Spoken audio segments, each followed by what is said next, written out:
Guys, आप में से बहुत से लोगों का एसबीआई यानी कि स्टेट बैंक ऑफ इंडिया में अकाउंट जरूर होगा या फिर आपने उसके शेयर्स खरीद रखे होंगे।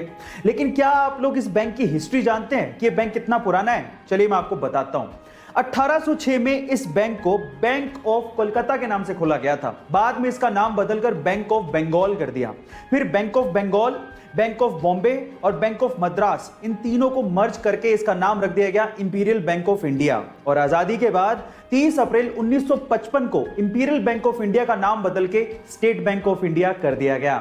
चाहे तो आप भी एसबीआई बैंक के शेयर्स खरीद सकते हैं, लिंक डिस्क्रिप्शन बॉक्स में गिवन है। गाइस, आपको ये अमेजिंग इंफॉर्मेशन कैसी लगी चैट सेक्शन में जरूर लिखेगा और ऐसे अमेजिंग वीडियोस के लिए शेयर, सब्सक्राइब एंड लाइक। मिलता है अगली वीडियो में। ये बात है आज से 20 साल पहले की, जब एक देश पर बहुत ज्यादा अंतरराष्ट्रीय कर्ज था। ये कर्ज इतना ज्यादा था कि वहां की गवर्नमेंट को समझ में नहीं आ रहा था कि चुकाएं कैसे। देश के हालात बहुत ज्यादा खराब थे, लेकिन इस सिचुएशन पे उस देश की जनता ने अपनी गवर्नमेंट का साथ दिया। कैसे, मैं आपको बताता हूं। वहां की जनता ने अपने अपने घर से अपनी अपनी बिलोंगिंग्स जैसे कि सोने की अंगूठियां, अपने नेकलेसेस, करेंसी इकट्ठा करके सरकार को डोनेट की ताकि वो अपना अंतरराष्ट्रीय कर्ज चुका सके। और आज 20 साल बाद वो कंट्री अपने पांव पर खड़ी है। उस कंट्री का नाम है साउथ कोरिया। गाइस, जहां हम अपने देश से बहुत ज्यादा एक्सपेक्टेशंस रखते हैं और सिर्फ मांगते रहते हैं, पर हम ये नहीं सोचते कि हमारा भी अपने देश के लिए एक फर्ज बनता है। अपने देश के लिए फर्ज को कैसे चुकाया जाता है, ये आप साउथ कोरिया के लोगों से सीख सकते हैं। गाइज, अगर आपने कभी फ्लाइट में ट्रैवल किया है तो ये तो आपको पता होगा कि अगर कोई पैसेंजर 15 किलो से ज्यादा वेट कैरी करता है तो जितना एक्स्ट्रा वेट होता है उसका उसे चार्ज देना होता है। अब एक विचित्र घटना सुनिए जो 2012 में हुई। एक बंदे को ट्रैवल करना था चाइना से साउथ अफ्रीका।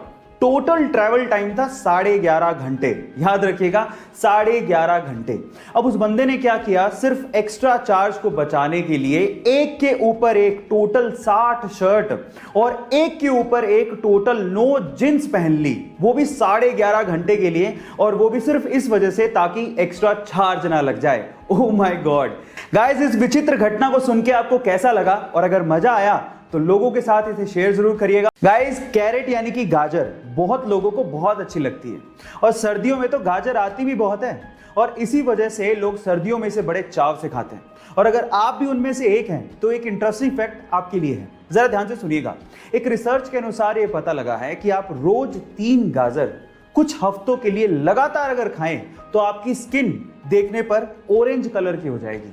और इसके पीछे एक साइंटिफिक रीजन है। जब आप गाजर लगातार कंज्यूम करते हैं, लगातार खाते हैं, तो आपके ब्लड में बीटा कैरोटीन की मात्रा बढ़ने लगती है, जिसकी वजह से आपकी स्किन ऑरेंज कलर की दिखने लगती है ना इंटरेस्टिंग फैक्ट। जहां एक और हम इंसानों की लालच की वजह से बहुत सारी पशु और पक्षियों की प्रजातियां इस धरती पर लुप्त होने की कगार पर है, वहीं कर्नाटका के मैसूर में एक व्यक्ति ऐसा है जो अपनी कोशिशों की वजह से पक्षियों की लुप्त होती प्रजातियों को बचाने की एक बहुत बड़ी कोशिश कर रहा है। उसने 1 एकड़ में फैला एक पक्षीशाला बनाया है जहां पर 468 से ज्यादा प्रजातियों के 2000 पक्षियों की रखरखाव, उनकी देखभाल, उनका इलाज और उन्हें फीड किया जाता है।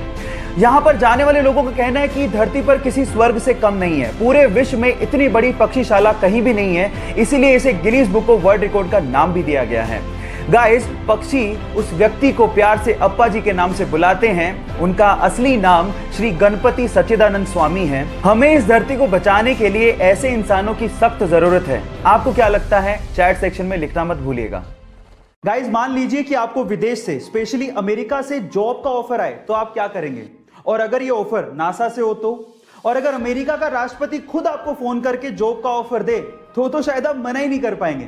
लेकिन आप कहेंगे कि ये सच थोड़ी हो सकता है, लेकिन एक्चुअली ये हुआ है इंडिया के 19 वर्षीय लड़के के साथ। उसका नाम है गोपाल, जो कि बिहार के भागलपुर जिले के ध्रुवगंज गांव का रहने वाला है, जिसे 3 बार नासा ने जॉब का ऑफर दिया है। और तब के अमेरिकी राष्ट्रपति डोनाल्ड ट्रंप ने खुद ने नासा के साथ काम करने के लिए गोपाल को कहा था, लेकिन गोपाल ने तब यह कह के मना कर दिया कि वो देश में रह के देश के लोगों की सेवा करना चाहते हैं। गाइस, आपको one of the youngest scientist of India के बारे में ये सुन के कैसा लगा? चैट सेक्शन में जरूर लिखेगा और ऐसे अमेजिंग वीडियोस के लिए शेयर, सब्सक्राइब एंड लाइक जरूर करेगा। Thank you so much. मिलता है अगली वीडियो में।